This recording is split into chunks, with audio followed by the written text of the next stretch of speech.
think it is difficult to have any discussion today without turning to the obvious story of the week, Yeah. this assassination. Yeah, it's so weird because usually we're just so excited to be here on Fridays and I say I'm excited to be here every week I'm here and I mean it and it's different this week. I feel like it's important to be here, but the sadness not necessarily I don't know Charlie Kirk personally. I don't know his family personally. But the sadness that this is where we are now. The realization that this is where we are now and that you can be cut down Yeah. for the wrong political opinion. Well, that's right. And it's not, it didn't just start, right? I mean, this Yeah. goes back to the Steve Scalise and the shooting of those other members of Right? Congress. It Yeah. goes to, of course, the two attempts to kill Trump. Yeah. And it goes many years before that when people were getting killed like JFK and RFK and all of that. I mean, this isn't new. Well, and What's, it's not even exclusive to America. You saw Shinzo Abe, who was oh, yeah. assassinated. Like it is an international problem. It does seem to be driven by similar factors, but it's widespread, and we're seeing it increase at such a rate. Well, the truth is, I think if you look back in history, this has been a common factor. Look at the start of World War One, right? For this guy gets killed, boom, we got World War One. It's not a new thing. What's new now, though, is that Charlie Kirk, a guy that had, according to the reports I've seen, over 1 billion views, 1 billion with Yeah. a B, views a year on social media, a guy that spoke to large numbers of students every time he showed up at a university or a college. It's not unusual for even at a small college for him to get 2,000 or 3,000 people to turn out, these young kids. And he was reaching them in a way that certainly the Republican Party has no ability to do, and and Accurate. that most conservatives don't have a way to do because they aren't able to communicate with people very effectively, it turns out. Yeah. And here you had a guy who actually could. And he was reaching all these people. I didn't follow him particularly closely, right? I saw his clips from time to time. But I knew he was out there, and I knew that certainly in 2024, Charlie Kirk had a significant impact on that election. A lot of people claim to have had an impact that didn't. Charlie Kirk had an impact. I remember the day he went to Westchester University Right, and last year. spoke up there. Remember that? Mm-hmm. And Beth Ann Roscoe wrote a nice piece on this in Broad and Liberty. Yep. And she was there. And we had her on the show right after that, remember? And she walked us through her sort of surprise at the level of excitement, the actual engagement, and the number of people that turned out in what is relatively small as a university. It's not 50,000 students up there. Well, sure, and a fairly liberal, progressive town and area. So Oh, yeah. the support was surprising. We didn't understand how much low, quiet support was bubbling under the surface, and he brought it out when he came to campus. I remember knocking doors in 2020 for the Trump campaign and seeing, I came across a professor from Westchester, and he was telling me that, once he realized he could talk with me, right, because he's just automatically cautious. Well, he said at the office at his university, there were a lot of folks that had conservative beliefs and values, but they absolutely suppressed them in that university because it would be frowned upon. It would be a Yeah. constant, source of friction. Mm-hmm. And that was 4 or 5 years ago. Yep. So now we're at a point, where this has come home to someone that everybody knows. And I've never seen a video like that. Yeah. So if you saw the video and you watched, the actual shot hit him, it was a shock to see that. So, it is different this time because it's such a prominent figure that so many people know, who connected with so many people, and it was right in front of us. So, this has really been an emotional upheaval for millions of people. Yeah, and it's you didn't follow him closely. I didn't follow him that closely. We were, as I was told last night, the wrong generation. We were not his target audience. So that makes sense. That tracks. First time I've been told I was the wrong generation, but that's fine. Whatever. I'm an old lady now. Sure, fine. Yeah. But, he reached out across the aisle as well. He didn't just motivate conservatives to come out and get involved. He never turned a liberal away. He never turned someone who disagreed with him away in an event. He engaged with them. He told the other people in attendance to stay quiet and, let that person share their opinion or debate with him, stop interrupting. He was always so respectful. And, we've seen other people do this kind of thing where they go to the universities. Steven Crowder is one of the perfect examples. Yes. He used to go do the, before he started doing the podcast, I think, more No, he was already doing the exclusively. podcast. But Okay, yeah. So I wasn't a big fan. Again, I'm not on college campuses. So, again, not the target audience. Mm-hmm. But I would occasionally catch clips of him with his little fold-out table set up on college campuses talking to these kids. And what Charlie and Candace back then, when they started 15 years ago, was really, it's very different than where we see Turning Point today, where they started, right? They were similar in that they still went to college campuses. They still went and engaged with these students at these universities. They were much smaller crowds. They got chased out of buildings and restaurants. So there's always been a layer of violence or anger that he is sort of accepted in his daily existence and his activism.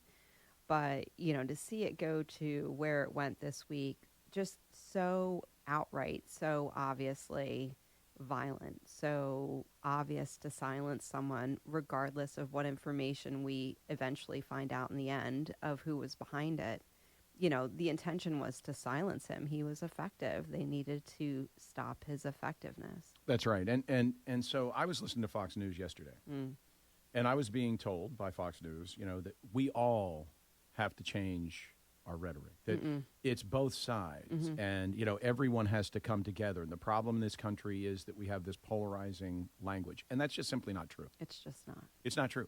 The reality is, what we're faced with right now is two diametrically opposed, mutually exclusive belief systems. One, which is sort of the customary American belief system. We like the Constitution. We like a free market economy where we have personal, economic, political freedoms, where we are safe and secure as a nation and as people in our homes, where we have the rights. I'm sorry to interrupt, but they actually just came out with this 24 minutes ago that they have named the shooter.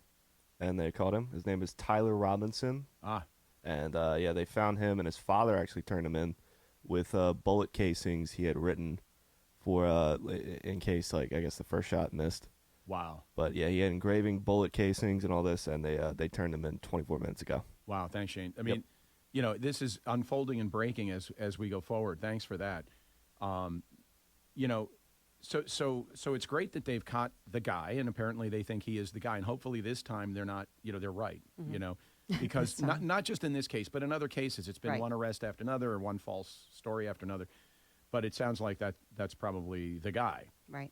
But this idea that somehow this is radicalization on both sides is nonsense, because I hang around a lot of very conservative constitutionalists and patriots all the time. Extremists. Well, people that are considered extremists, right? Right. In a world where you say Jim Jordan is an extremist, and Kevin McConnell is a moderate, when his Liberty score, Kevin McCarthy, sorry, where his Liberty score is like 53, which means 47% of the time he votes against the Constitution. Right. And Jim Jordan's is 94. It is not a radical belief that we should have the Constitution in full force and effect in this country. That's not a radical belief. So I think we need to kind of let people know that. It is not a radical belief to believe, for example, that we should have a balanced budget. That's not crazy. We've got $40 trillion of debt, nothing to show for it except beach homes up and down both coasts and a bunch of private jets and yachts.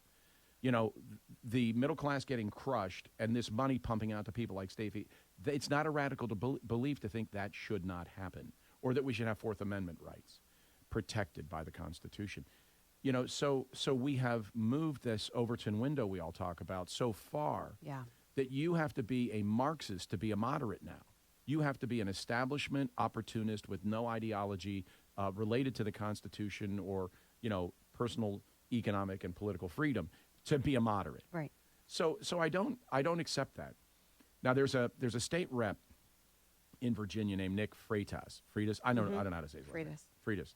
And he's a very popular guy on social media, which is kind of rare for somebody who's in a political, who's actually an elected official to be that adept at social media. He started in social media and then ran for office. Yeah, that's what I thought, because I remember his early videos, because they were pretty short but great.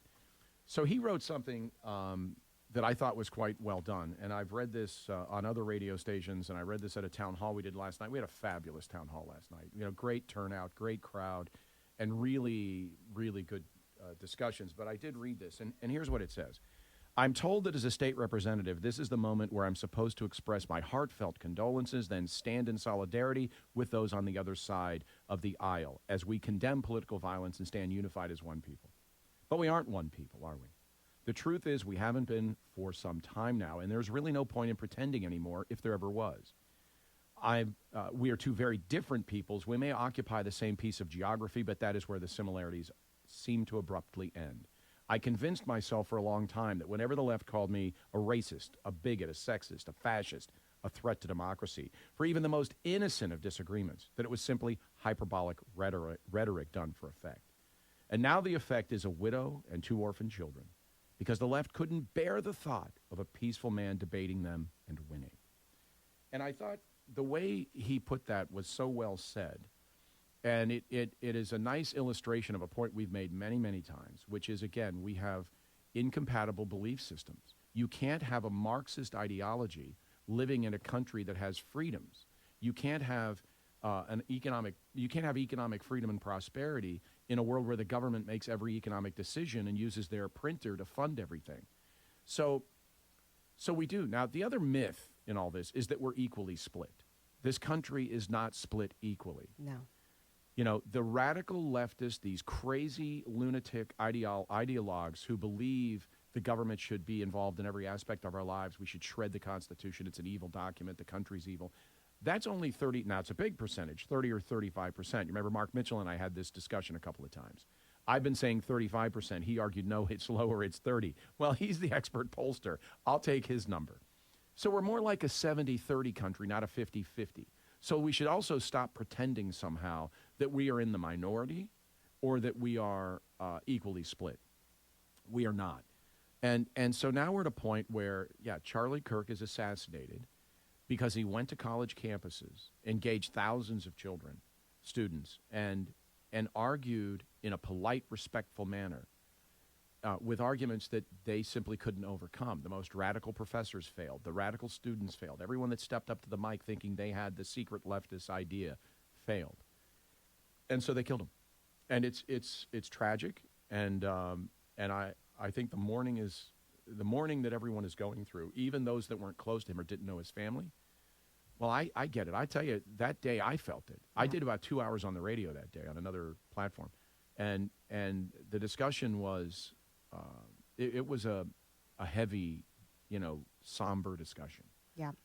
I think that the other thing we absolutely need to have a conversation about at this point is 10 years ago, there would have at least been an illusion of both sides coming together, of unity, of an outright anger or declaration that this wasn't acceptable in our society. And we have gotten to a point now in 2025 where that is not what we are seeing with this. No. I have endless amounts of screenshots on my phone of people naming the next person that they would like to have taken out as if they're placing an order at McDonald's. Right. Of videos celebrating the death of Charlie Kirk because they simply didn't agree with his ideology. I think you sent me the video of the young guy with the bullhorn. Yeah, we have that clip actually. Well, let's do this though. Let's before we go to them. Okay. Let's hear from the president. Oh yeah, we have So, the president Shane, this morning on Fox and Friends. If you could hit clip 1, let's hear. I think with a high degree of certainty, we have him in custody. Right, in custody. Everyone did a great job. We worked with the local police, the governor. Everybody did a great job. Getting somebody that you start off with absolutely nothing. And we started off with a clip that made him look like an ant that was almost useless. We just saw there was somebody up there. And so much work has been done over the last 2.5 days. It's amazing, actually, when you start off with that and then all of a sudden you get lucky or talent or whatever it is. But, I think we're in great shape. Mr. President. He's in custody. So, there are a couple of remarkable things. Now, you were talking earlier, Ada, about the vice president and what he did. Just, if Oh you my would, gosh. just kind of So- quickly walk through that. Right. So obviously, yesterday was September 11th. J.D. Vance put out a really remarkable statement on X after the assassination of Charlie that was very moving. Later on, I guess, that evening, he decided to cancel all of his public appearances on September 11th, which obviously, honestly, for the president and vice president for the last 24 years has Right. been pretty public of a day, right? And he took Air Force Two to Utah to pick up Charlie with military. He escorted Charlie's casket to Air Force Two, and then him and his wife held Charlie's hand as they departed the Charlie's plane wife's in hand. Arizona. I'm sorry, yeah. Yeah. I don't get very emotional very often because I'm, as some say, cold-hearted. Watching Usha Vance take her hand and walk her down those stairs got me. That got me because you could hear her say to her, you could see her say, we're going to walk down these steps and then we're going to go get in that car. And I can only imagine, having just lost my father, I can't imagine losing my husband, the shock that you're in those moments, and for it to have been such a violent death in front of her. I can't imagine what she's going through. And to see our second family show such kindness and compassion to them is remarkable. It's really a beautiful thing. It really is. And you say, well, is a citizen, he's not, head of state, is this appropriate? Yeah, you know what it is. Because this guy was a powerful figure in a large movement that is the majority in this country, and he was assassinated for political reasons because of his belief systems, which are fundamentally American beliefs. Well, and if you read Vance's statement, it appears, based on what he's saying, that Charlie Kirk actually played a huge part in J.D. Vance deciding to even run for Senate in the first place. And that Charlie Kirk was one of the strongest people behind the scenes advocating for J.D. Vance to be made the vice president candidate. So, it looks like they worked very closely together for a very long time and developed a very close friendship. And, Yeah, and I wasn't aware of that because, again, I don't necessarily follow this guy. Of course, I know who he is and I know what he's done, and I've seen these clips and the impact. We started talking at the very beginning of 2024 about this break that the Democrats were having with the young voter, and specifically the young male voter who had just simply had enough, of the abuse and the propaganda and being told they're bad and they're evil and they have to, take drugs to calm down and conform. And so they started to break away, and a big piece of that was, I believe, Charlie Kirk on these campuses. I don't think it is an impact that's overestimated. right. So it is this is a serious thing, and to the country, I think, because you have idea leaders or thought leaders who are just being slaughtered for their beliefs. Now, I'm not aware of any leftists that have been killed. No. I'm not, that I don't know. So if there have been some, I've missed it, and maybe I'm just not aware. There were the Democrat politicians who were killed over the winter this year, but I'm pretty sure it was a Democrat that killed them. Oh, So, right. That was and by the way, whatever happened with that? I saw a report. Well, they got him. Yeah. I know that. I saw a report where they said, that the conservatives, the Republicans, aren't nearly as compassionate. I remember when that happened. We talked about it on the show at length. We spent a lot of time. We talked about it at town halls. We went into it in detail. Nobody on the right was saying, oh, look, it's great that this leftist, I don't know if they're leftist, actually. I'm not sure how radical they were. But these Democrat legislators in Minnesota got killed. No one said that. No one was okay with that. So this whole positioning of us as equally crazy, equally radical, equally extreme, it's just simply not true. And there's another point here, which is that the message that this is intended to send is that we must stop talking, that we must, and this is what Fox was saying, right, that we must pare it back. No. We don't yield any points. We don't start hedging our comments or saying, I would like to talk about, this political thing, but I'm not going to because it'll offend the radicals. We did a town hall back in 2020, might have been 24, or 23 maybe. I think it was 23. And it was just before Thanksgiving, because at every Thanksgiving, you go and it's the loudest voice in the room that decides what we all talk about. And that's typically the screeching harpy, the radical, leftist. And we did this whole town hall saying, here's how you talk to the screeching harpy, because the rest of the family shouldn't be subjected to that, and you shouldn't be just shuffling around, staring at your shoes, being silent because you might offend this person. Now, obviously, we all have to be careful because these people are unhinged. Now, and if you look at the number of young female leftists, if you look at the demographics and polling that people like Mark does at Rasmussen, you see that they self-identify as people that have mental health issues. Absolutely, as if they're proud of it. Right. So it's a tough situation. Now, a lot of you've heard this. We have the clip of that gentleman, right? Not gentleman, I guess, this young guy with the bullhorn. So, Tyler, if we could we do clip 2 and just hear this guy's rhetoric? We got Charlie in the neck. We got Charlie in the neck. Who's up next? We got Charlie in the neck.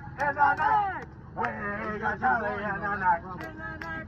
We got Charlie in the neck. This is a young guy with a bullhorn and a crowd. Screaming at DHS agents. That is an office. That's where they are, the fence there, keeping them out. And the fence that had to be put up to keep them out. Yeah. And celebrating this, and the language he chooses. I mean, this was a graphic thing that people saw that's very emotional, very disturbing, celebrating it. Yep. These kids, and he's a young guy, right? This is probably a college age or shortly after college. He's 20s. in his 20s, right? Yeah. This guy's been radicalized to a point that he'll never recover. And I think, we talked about this before the show. This radicalization has been going on since the Obama years, if not before. However, the Obama years is, I think, when it really picked up within our institutions, our education system, within the schools. Yep. And they convinced, I believe, these teachers that they were doing something morally responsible and important to the survival of our country. Yes. Indoctrinating these children into believing that, their activism is the most important thing and the ideology must be leftist and they must be willing to put their lives on the line to stand up for their ideology because the opposition has been dehumanized to a point where violence is an acceptable answer for these kids. Well, and we've seen images of kids that are, say, early elementary school that are being marched around in the hallways carrying signs, being trained to be little activists, which is exactly what the Soviets did. Yeah, and Mao, just that's exactly what Mao did. It's so crazy. They don't want us to understand history. Right. So that we don't recognize it when it comes around again. Right. The young pioneers in the Soviet Union, Mao had his version. All of these radical movements do this to their kids. And this is where you end up with this guy running around with this megaphone celebrating this assassination. And that's just the furthest thing I could imagine from the people that I know that are normal Americans in their 20s. Like, they wouldn't even dream of this. So this is a small subset, but it's very loud. They get a lot of attention. They seem to have a lot of resources behind them. When they want to go do a protest, the resources are there. Printed signs and everything. Signs printed. Matching shirts. And so it's really, it's troubling. So I don't know. It's impossible to say what happens next. I think this is, in fact, going to be, to use the phrase, a turning point. Yeah. I think this is going to be a point where behaviors change, people change. But again, what I'm saying to people who are, in this conservative, patriot, pro-American, pro-Constitution movement is that we can't be silent. We can't be silenced. We have to continue respectfully to have these discussions with people with whom we disagree. Now, I do this all the time. Anywhere I go, I'm happy to have a discussion with somebody who is a radical lunatic, right? Happy to do it. Not so much to convince them. We're not going to change their point of view. No, I've stopped trying to convince people anymore. Yeah, it's not about that. No. But, I told a story last night at the town hall about going to a tent at an event that was called the Climate Voters Tent. And so I went up there and I started talking to these people who know nothing of the climate science they claim is changing the world, right?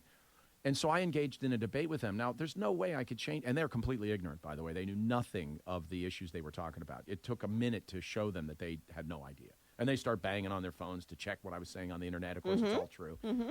It was the 30 people standing around that tent, passing by and thinking about getting their little I Vote Climate sticker. It's them who I was talking to, those influenceable people who, frankly, you'd think are not in their 60s and 70s, but often are, but, at all ages. who are just so easily manipulated into this radical ideology. It's them who we talk to, those influenceable people. So, when we, at our town halls, when we say talk to 10, which is a phrase we use all the time, we've been using it for years, we say listen first. Listen for the hanging thread, the one thing that someone cares about, and talk to them about what they care about. Be respectful, but we can't surrender the country to avoid upsetting radicals. So, that's kind of, the message I think we need to take away. Yeah, I think that I did a Substack piece just essentially saying that it was, for myself personally, a rupturing of naivete, maybe. My husband, you and I have talked about this a lot. My husband, for years, has wished I had a smidge more fear in me when I go out and do anything that I'm doing or say what I'm saying online or anything like that. And I have been naive. I admit now that I didn't really believe that there was a physical threat in addition to just an internet threat.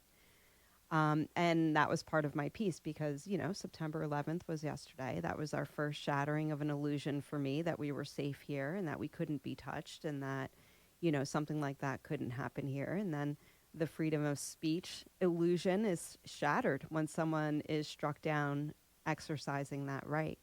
But we need more people to stand with us because some of us have been left out to stand alone and to carry the voices of others who have been too afraid to speak up. And now, I can't say I disagree with their reasoning. However, it emboldens the other side to think that there's fewer of us standing behind us, that there is no one standing behind us, that we are not supported, that we are not using our voices for other people.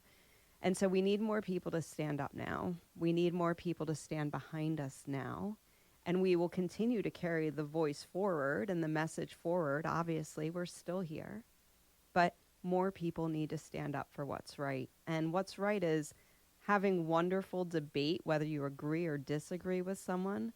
What's wrong is taking someone's life because they disagree with you. That's right. And along the lines of saying, it's up to us as citizens to have a stake in all this, right? So we did a town hall on September 4 in Delaware County. Then we did the show the 5th. We did a town hall last night in Chester County, the show today. Next week, we will do a town hall in Philadelphia / Upper Darby. And I don't have the address right in front of me, but it's going to be on the 25th. We'll start about 7 p.m., and we'll have the address up on our social media, so just follow us and find it. We'll do the show the next day. And so we're going to do 4 town halls this month. Then we'll do one on the 25th back in Malvern. We're going to have Kirk Weldon come to talk about 9/11, something he's an expert in. He was a former congressman, so that's going to be back in Malvern at the Desmond. But if you track us, we are doing town halls. We're out talking about the important issues, and we're talking about it with people who, in some cases are very, very well informed. Our crowd is incredible. Right. They know the depth of knowledge and what we learn from the crowd is fabulous. And also with people who don't know some of the things we're talking about. So if you get a chance, come to one of our town halls. They're called Keystone Town Halls. You can find us on KeystoneTownHall.com. You can find us on X, where we are at TCVWWDB and at KeystoneTH. We have 2 channels on X, so we're on Facebook and all these other channels. We'll hit that again later in the show. We need to change gears now, but, we don't intend to back down. We're not rude. We're not attacking people. We're certainly not violent, but it is important that we continue to do the work to try to get this country restored, get this Constitution restored, get back on the track that the nation was on when, frankly, we had more economic, political, and personal freedom.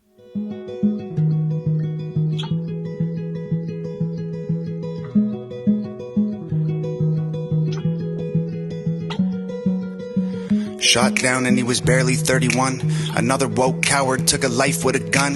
He left behind a wife and a daughter and a son. All he did was try to speak for all of us. And I'm so tired of the hatred and the narratives. The patriots ain't dangerous, woke people are the terrorists. They shot and killed the father, sent a message to Americans. They ain't gonna stop until they bury us.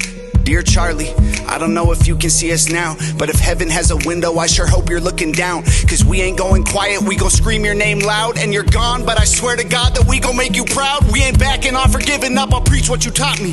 They may have killed a soldier, but that man had an army. This is far more deep than some political parties. And you can't kill freedom, so this one is for Charlie. This ain't the America that all our parents love, but good men try to keep making it great. Pray that God will take care of us, the system is failing us. When good men die for the things that they say, and I can't just be quiet, so I gotta be brave, cause this is America. Lately it's scaring us, but one good man can change it all in a day. Killed in cold blood for having a discussion, and liberals are celebrating murder like it's justice. You didn't kill a villain or the evil that it comes with. You killed a father and a husband.